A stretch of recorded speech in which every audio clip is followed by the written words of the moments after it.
Assalamualaikum warahmatullahi wabarakatuh.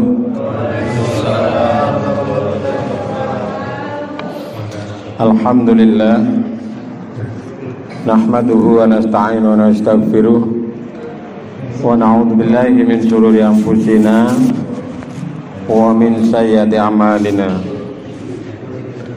May yahdihillahu fala mudilla lahu wa may yudlilhu fala hadiya lahu.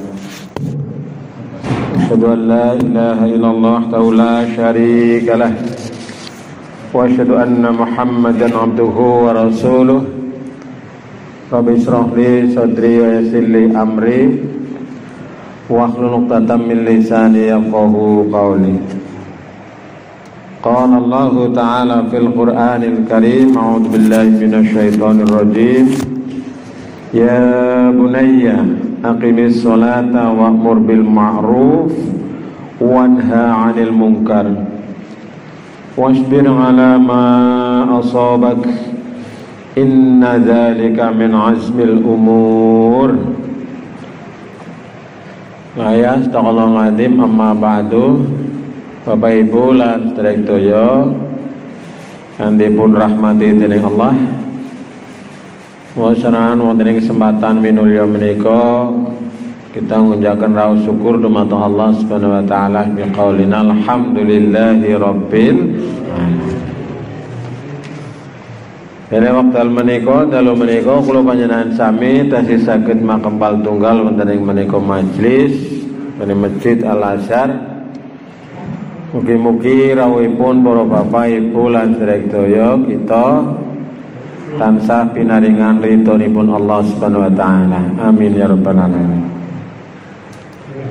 Boten supe sholawat wa salam mugi tansah kunjo atur dumateng junjungan kita Nabi Muhammad sallallahu alaihi wasallam.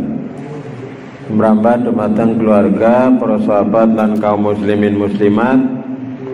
Lan mugi-mugi kula panjenengan sami pikantuk syafaatipun benjang wonten ing yaumil qiyamah. Amin ya rabbal alamin.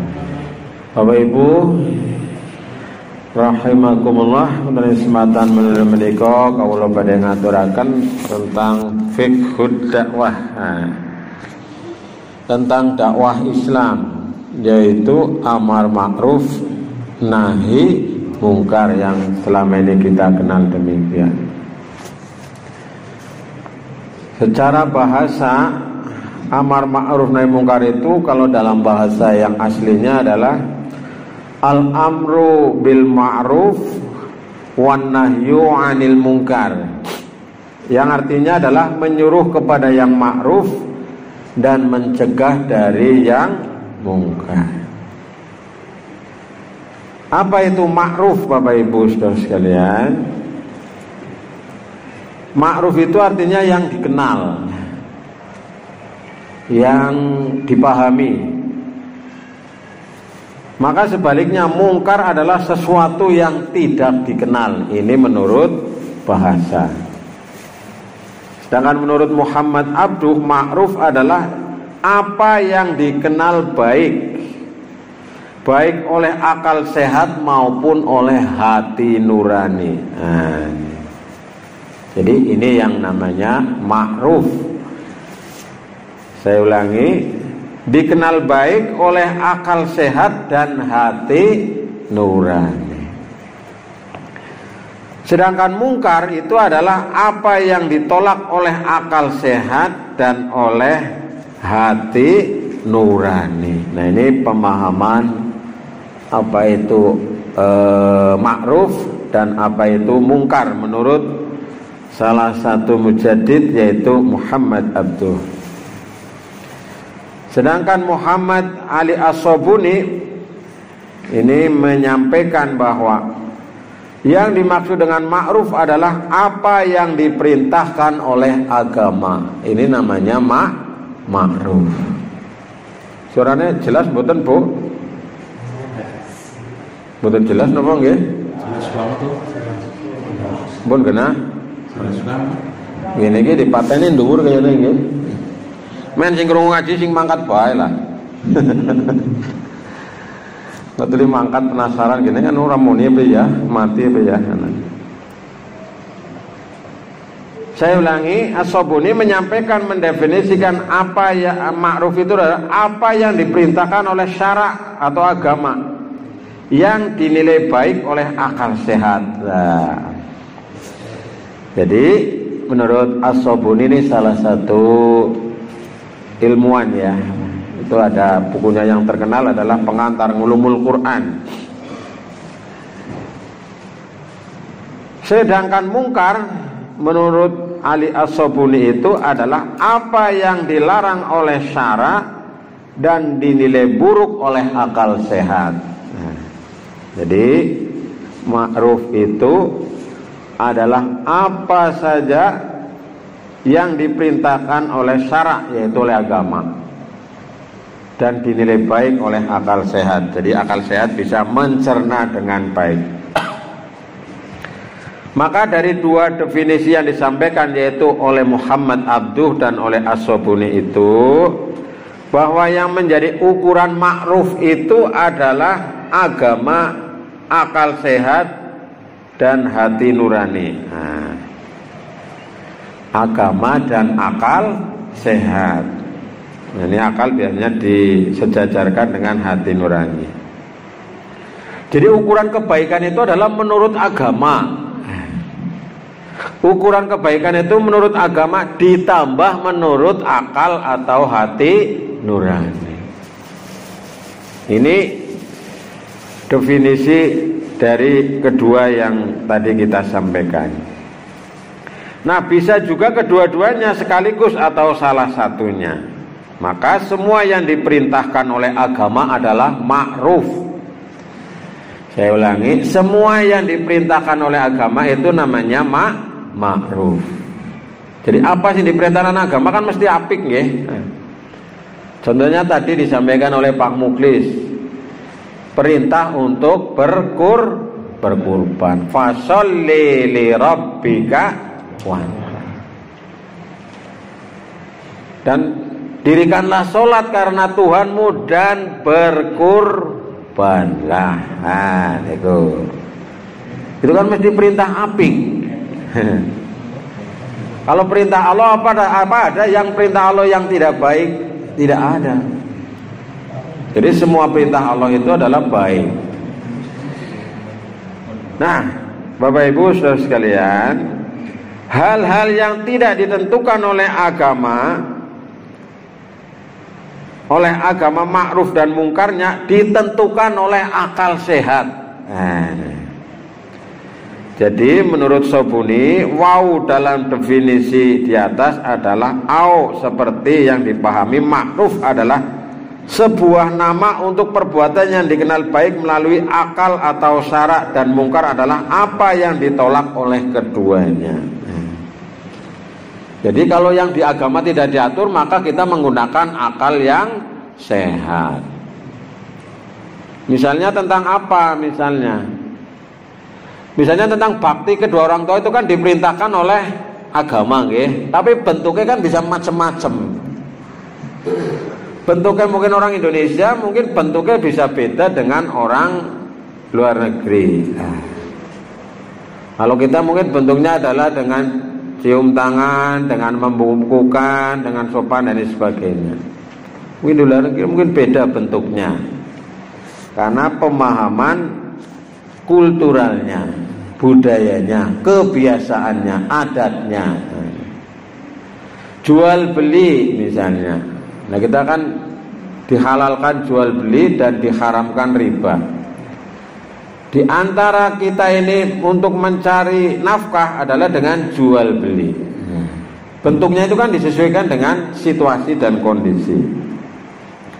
Nah, Bapak Ibu Saudara sekalian, dengan pengertian di atas tentu ruang lingkup ma'ruf dan mungkar sangat luas. Nah, baik itu dalam hal akidah, ibadah, akhlak maupun dalam ibadah sosial, serta ilmu pengetahuan, budaya dan lain sebagainya.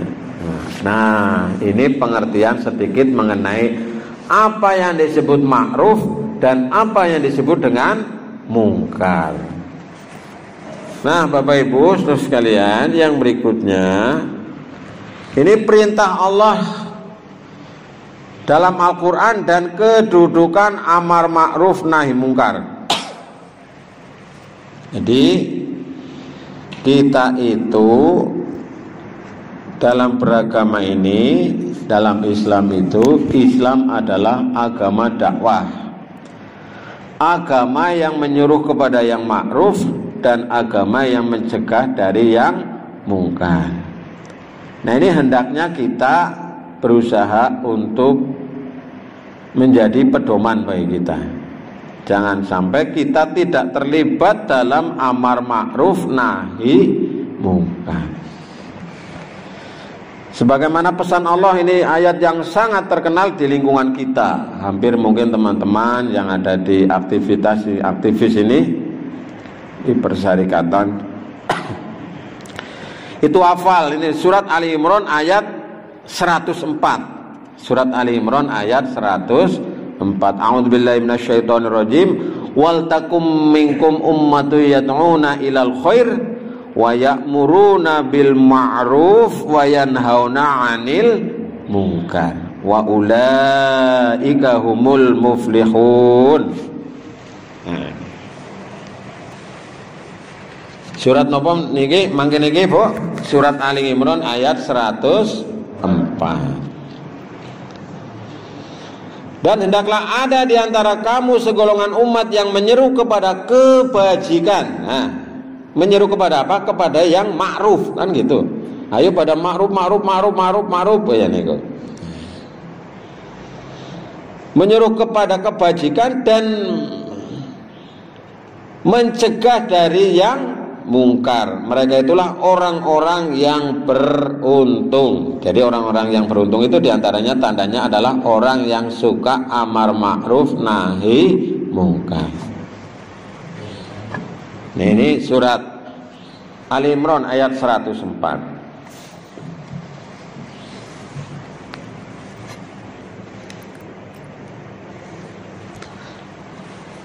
Kulo madhep ngalor kamerane nang kidul nih.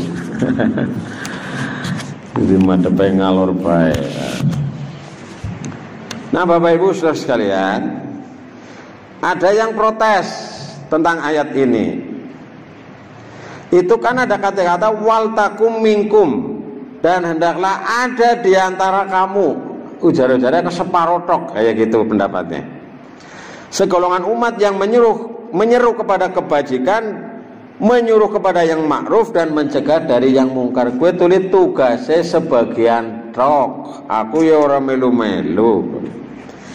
Nah, dijelaskan oleh ulama bahwa apabila kata min yaitu minkum dalam ayat di atas dipahami sebagai min yaitu tab'idiyah atau menyatakan sebagian dalam terjemahan di atas, maka amar ma'ruf nahi mungkar adalah kewajiban kolektif atau fardu kifayah. Tetapi jika min yaitu dalam kata minkum itu diartikan sebagai min bayaniyah, maka amar ma'ruf nahi mungkar menjadi kewajiban individual atau kewajiban fardu ain. Dalam pengertian semua anggota umat Islam punya kewajiban melakukannya sesuai dengan kemampuan masing-masing. Maka dalam hal ini kedua penafsiran di atas dapat dipakai. Untuk hal-hal yang dapat dilakukan secara individual, amar ma'ruf nahi mungkar adalah fardu ain. Tapi untuk hal-hal yang hanya dapat dilaksanakan secara bersama-sama atau kolektif, ini bisa diartikan sebagai fardu kifayah. Nah, ini pemahaman ayat surat Ali Imran ayat 104. Jadi bisa dipahami dua-duanya. Kalau misalnya urusan-urusan yang besar-besar itu kan kita nggak mampu. Misalnya tentang politik ya, yang lagi ini urusannya mau gedean mriko niku. Jadi kita tidak mampu, maka ini menjadi fardu kifayah. Ya, dakwah hanya sebagian orang yang bisa melakukan. Tapi kalau yang sifatnya adalah individual, ini menjadi fardu ain. Misalnya ajakan kita untuk melaksanakan sholat melaksanakan sholat misalnya, ajakan kita untuk melaksanakan zakat misalnya, ajakan kita untuk melaksanakan puasa misalnya kepada keluarga kita, saudara-saudara kita, ini kan kewajiban individual fardu. Nah ini dari pemahaman surat Al-Imran ayat 104. Kemudian Allah Subhanahu wa taala menyampaikan pesan yang berharga kepada kita bahwa di antara tanda umat Islam itu adalah umat yang terbaik. Sebagaimana yang sudah dijelaskan oleh Allah dalam surat Al-Imran ayat 110, kuntum khairu ummatin ukhrijat linnas ta'muruna bil ma'ruf wa tanhauna 'anil munkar wa tu'minuna billah al-ayat. Kamu adalah umat yang terbaik. Siapa? Yaitu umat Islam yang dilahirkan untuk manusia, menyuruh kepada yang ma'ruf dan mencegah dari yang mungkar, dan beriman kepada Allah. Maka pada ayat ini surat Al-Imran 110 dijelaskan bahwa umat Islam sebagai umat terbaik di dunia.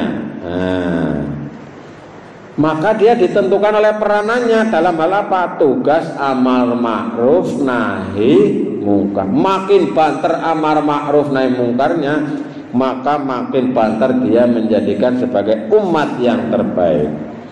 Tapi sebaliknya, jika tugas ini diabaikan, maka umat Islam menjadi mundur, terpuruk, dan seterusnya.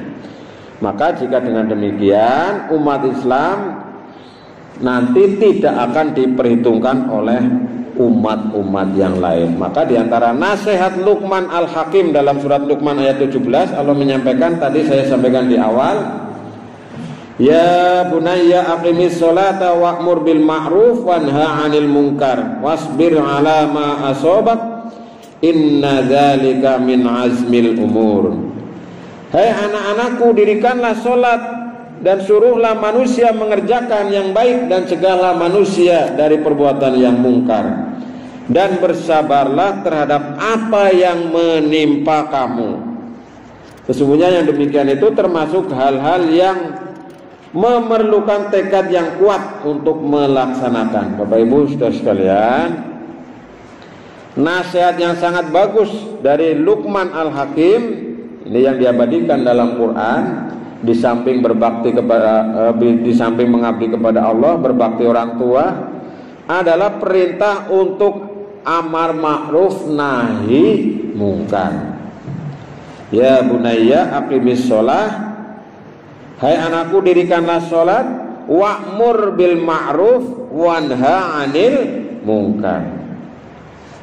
Serulah manusia mengerjakan yang baik dan cegahlah manusia dari kemungkaran. Maka pada ayat ini, Bapak Ibu saudara sekalian, perintah amar ma'ruf nahi mungkar itu bersamaan, seiring, sejalan kedudukannya dengan perintah melaksanakan sholat 5 waktu.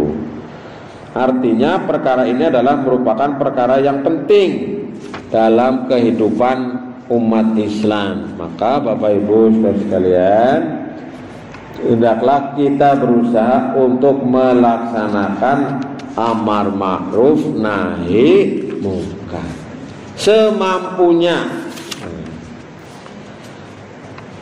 sekongange, segodage, semaksimal yang bisa kita bawa.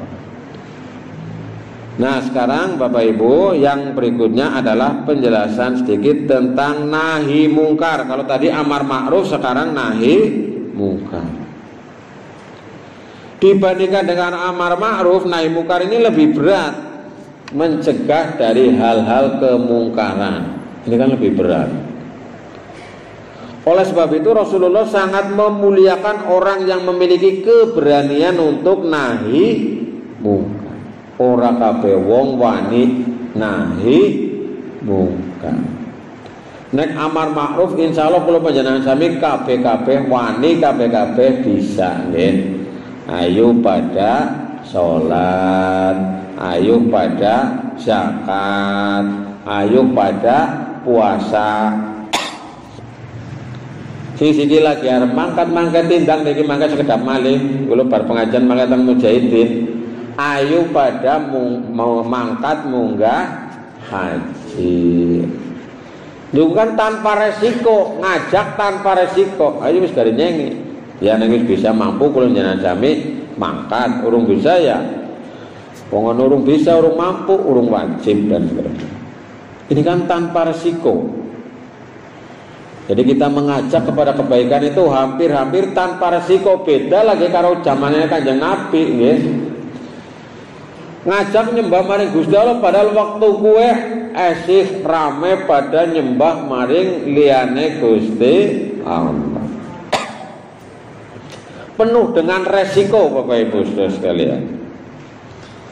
Jadi siki jane ya dakwah untuk amar ma'ruf itu resikonya sangat kecil dan itu sangat mudah Bapak Ibu Saudara sekalian.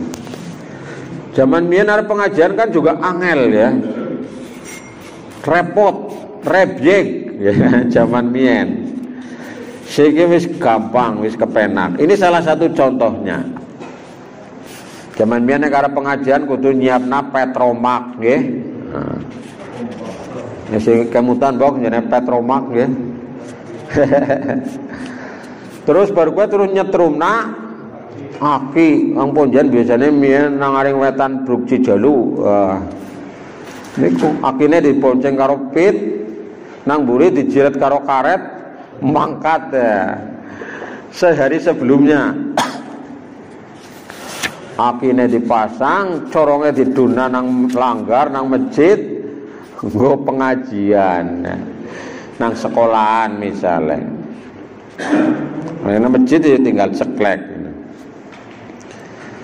Nah siki tuh saking gampangnya nggih. Nah, ini siki gak ceklek kayak niku dipuntir kan. Wis diumumna wis pada teka dewek-dewek panganane. Ah, luar biasa. Jadi gampang sekali sekarang medianya.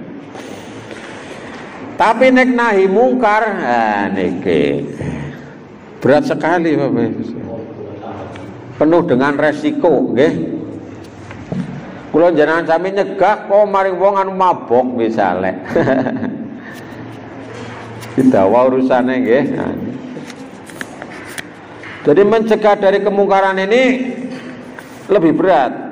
Maka ini perlu dukungan dari penguasa. Ya. Ada pencuri, ada maling misalnya. Nah ini kita mengingatkan kan mikir-mikir, ya.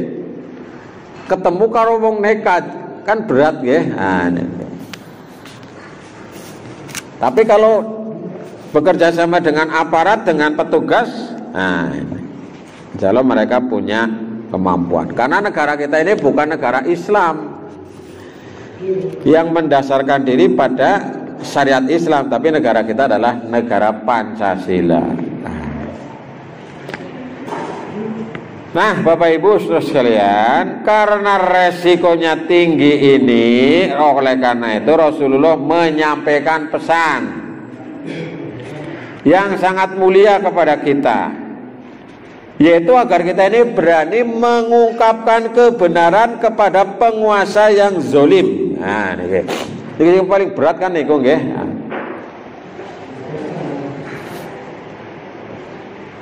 Penguasa yang zalim. Afdalul jihadi kalimatu haq inda sultanin jair.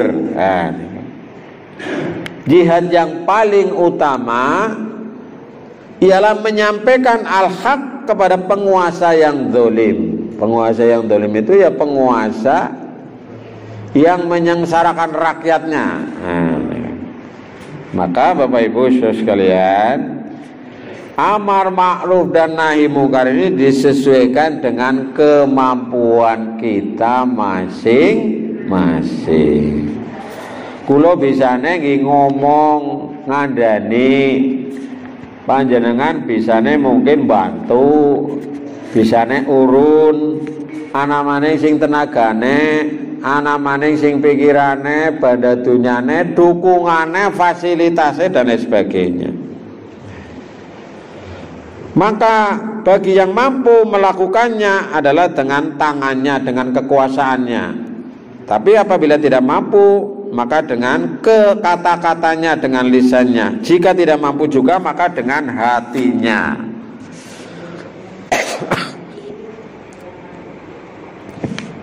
Ini dalam hadis yang sangat populer, Rasulullah menyampaikan pesan kepada kita, man ra'a minkum mungkaron falyughayyiru biyadihi, fa illam yastati fa bilisanihi, fa illam yastati fa biqalbihi, wa dzalika ad'aful iman.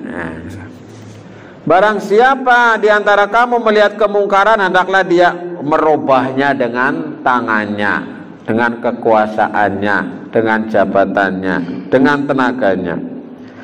Kalau tidak mampu dengan tangan, maka rubahlah dengan lisannya, dikandani, diomongi, dinasehati.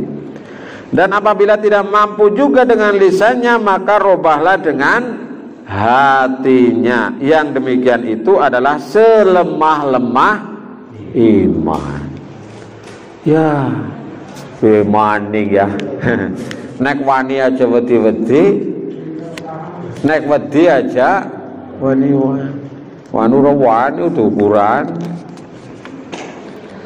Nah, niki hadis riwayat Muslim. Bapak Ibu saudara sekalian, sesuai kemampuan kita masing-masing, prinsipnya kita ini memiliki tugas kewajiban amar ma'ruf nahi mungkar. Dan banyak sekali ayat-ayat yang memerintahkan kita untuk amar ma'ruf nahi mungkar. Antara lain saya sampaikan di samping tadi surat Ali Imran ayat 104, kemudian 110, kemudian tadi sudah surat Luqman ayat 17.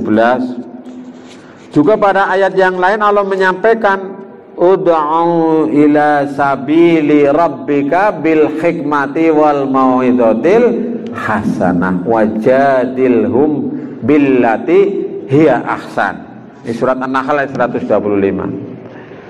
Ajaklah, serulah manusia ke jalan Tuhanmu dengan cara yang hikmah, bil hikmah. Bil hikmah ini bisa diartikan sebagai ilmu, bisa sebagai caranya itu dengan yang bijaksana. Wal mau'izatil hasanah, dan nasihatilah dengan cara yang baik. Nek dinasihati orang gelem bae sing ngayal bae, wajadilhum billati hiya ahsan. Jika mereka membantah, maka bantahlah dengan cara yang baik. Nah, ini perintah kepada kita untuk mengajak dengan cara yang bijak.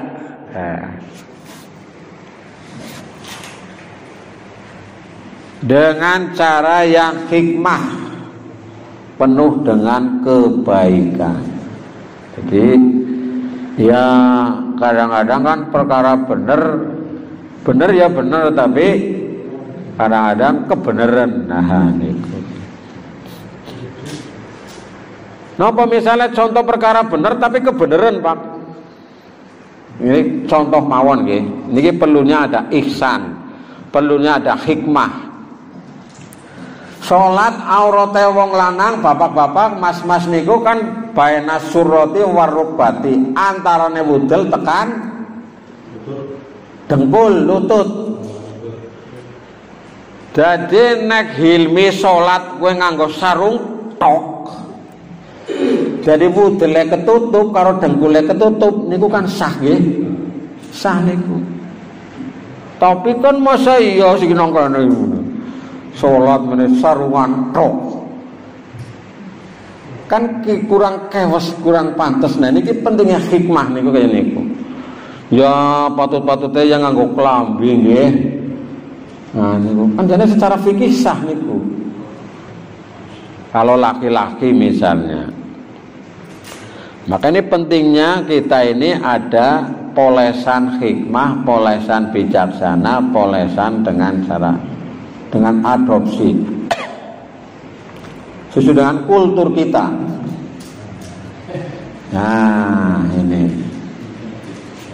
Ya dalam keseharian kita itu kan kadang-kadang menjumpai itu. Bener ya bener, tapi kadang-kadang jadi orang-orang nara bener. Salah akhirnya cara wong Jawa ngarane jadi salah, kaprah bener ora lumrah. Godhog wedang kan mboten pas niku nggih, tapi harus dadi kebiasaan.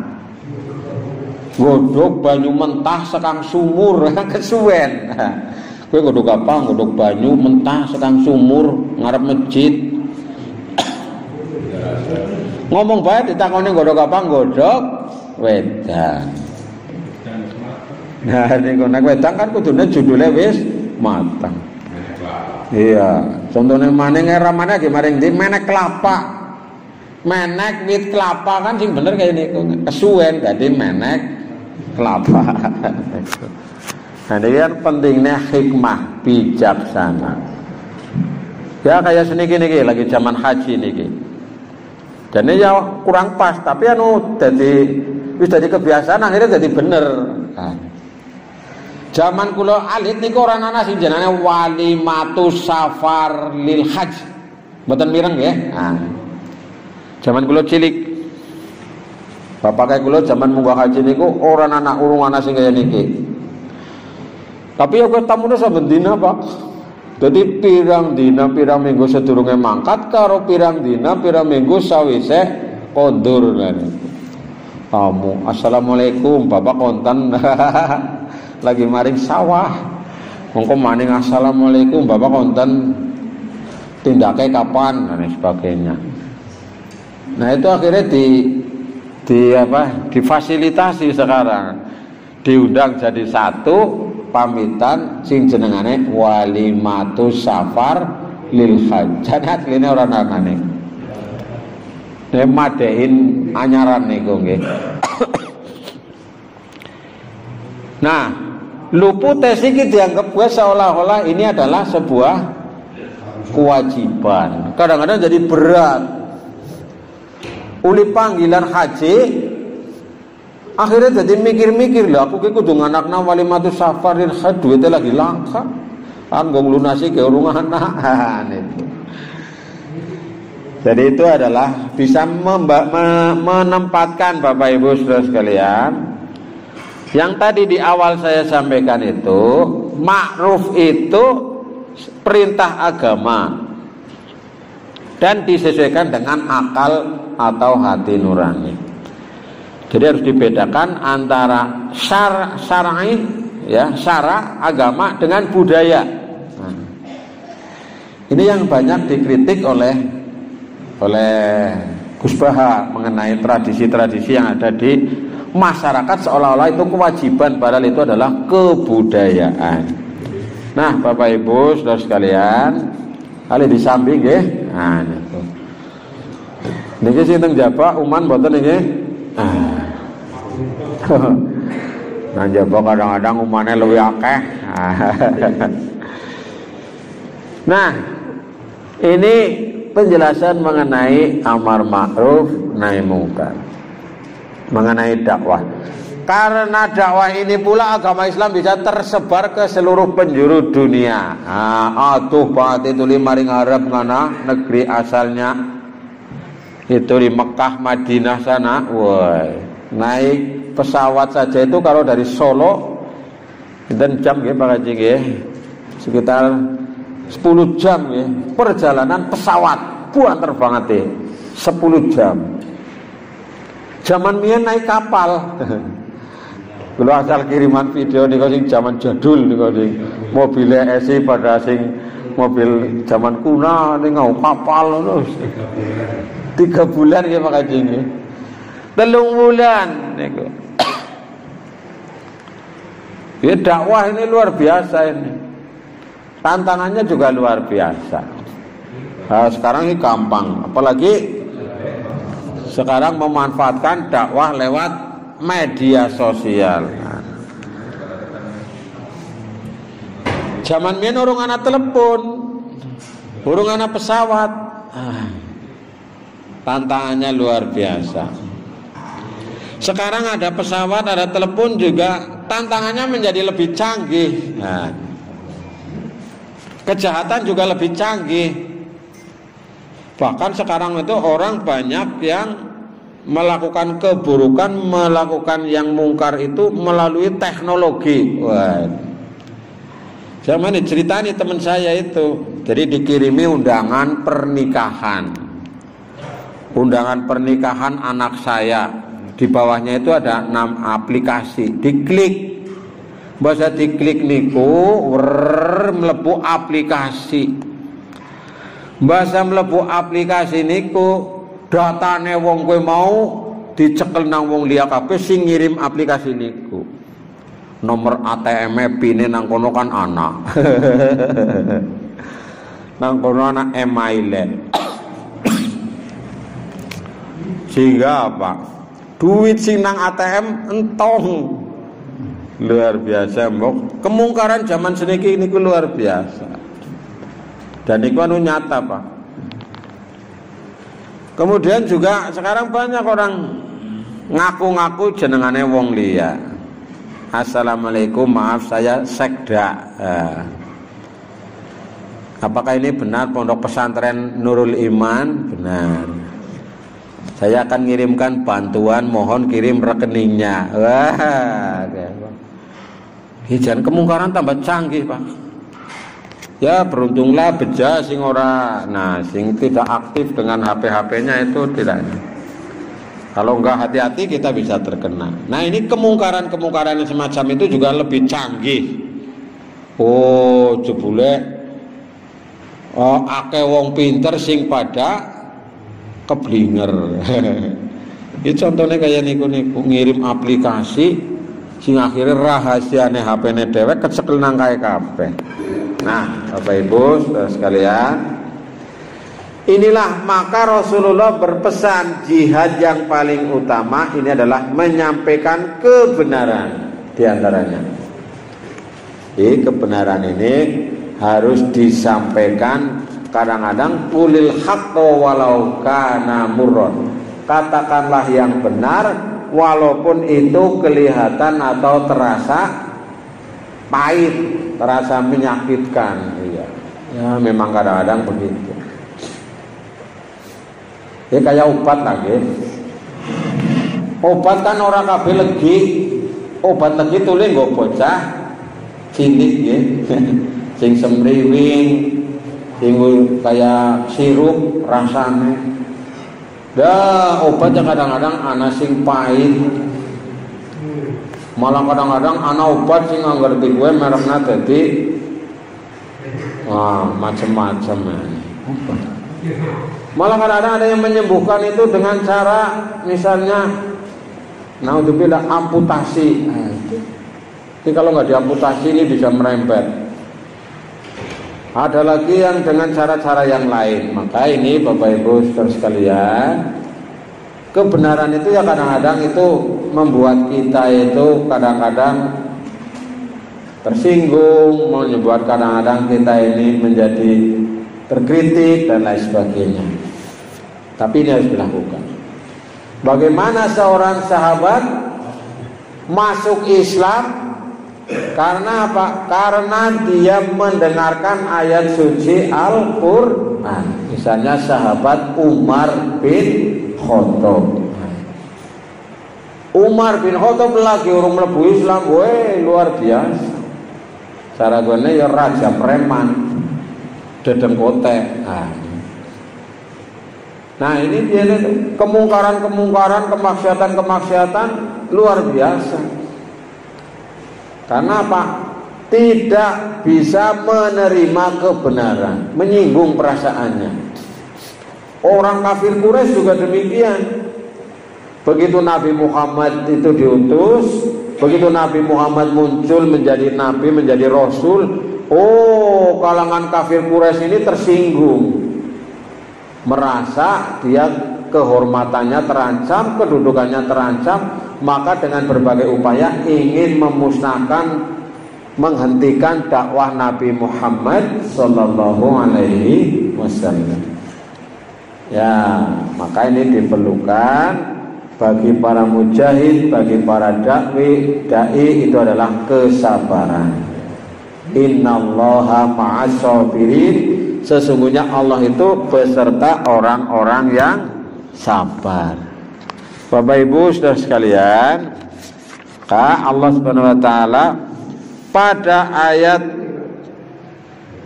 surat Al-Hajj ayat 41 menyampaikan orang-orang yang jika kami tangguhkan kedudukan mereka di muka bumi, niscaya mereka mendirikan sholat, menunaikan zakat, menyuruh berbuat ma'ruf dan mencegah dari perbuatan mungkar, dan kepada Allah lah segala urusan. Nah, nih. Maka sebagaimana dikutip oleh Syafi'i Ma'rib ini ya, manakala kami kokohkan posisi mereka di muka bumi, kedudukan yang kokoh artinya adalah kekuasaan dalam bidang politik maupun ekonomi. Maka jika umat Islam mengabaikan amar ma'ruf nahi mungkar, ini akan menghilangkan posisi, akan mengurangi posisi umat Islam. Inilah kelemahan politisi-politisi kita sekarang, Bapak Ibu. Tidak termotivasi oleh amar ma'ruf nahi mungkar. Ini banyak politisi-politisi kita sinang kana-kana kae. Kegawa-gawa. Akhirnya terjerumus maring ideologi fulus. Terjerumus ideologi duit. Akhirnya tersandera oleh duit, oleh keuangan. Jadi sekarang hampir semua persoalan-persoalan politik itu dihantui, dikelilingi oleh persoalan-persoalan kasus masalah keuangan. Bupati sliver guys ini luar biasa. Yang duitnya 50.000, 100.000, sejuta, 2 juta, duitnya miliaran, triliunan. Nah, orang kalau sudah terkena kasus dari korupsi, terkena kasus-kasus moralitas yang lain, kan cara nikune jadi nopo nggih, jadi pelok nggih. Lah, nah ini kok kadang-kadang ora pas karo. Nah, ini. Maka Allah Subhanahu wa taala melaknat orang kafir yang tidak mau otomatis amar ma'ruf nahi mungkar. Orang kafir itu kan amar mungkar nahi ma'ruf. Setan itu kan mengajak kepada keburukan, mencegah kebenaran. Misalnya dalam surat Al-Maidah ayat 78-79, telah dilaknati orang-orang kafir dari Bani Israel dengan lisan Daud dan Isa putra Maryam. Yang demikian itu disebabkan mereka durhaka dan selalu melampaui batas. Mereka satu sama lain selalu tidak melarang tindakan mungkar yang mereka perbuat. Sesungguhnya amat buruklah apa yang selalu mereka perbuat itu. Kanu la yatanahawna ngan mungkar fa'aluh. Mereka satu sama lain tidak melarang tindakan mungkar yang mereka perbuat. Jadi yang namanya pemimpin zalim, pemimpin kafir, pemimpin yang menyembah kepada selain Allah itu ya, mesti dia itu melarang. Nah, melarang perbuatan ma'ruf. Malah kadang-kadang mencegah perbuatan ma'ruf, menyuruh kepada yang mungkar. Nah, nek siki kewalikane, kadang-kadang amar ma'ruf nyambi mungkar. Jadi kadang-kadang menyanyikan lagunya si apik isine nggih. Tapi karo joget-jogetan. Nah niku kepripun niku? Isinya bagus, misalnya lagu takwa, lagunya sholawatan misalnya, atau lagu-lagu religi. Tapi wong sing nyanyi karo joget-jogetan, karo pakaiannya seksi. Nah, ini namanya mencampur adukan mana yang hak dan mana yang batil. Nah, mangkaten para Bapak Ibu ingkang kawula hormati, ingkang saged kula aturaken dalu menika, Ini fikih dakwah, moga-moga wonten manfaatipun. Monggo kita tutup sesarengan kali wawasan hamdalah. Alhamdulillahirabbil alamin. Assalamualaikum warahmatullahi wabarakatuh.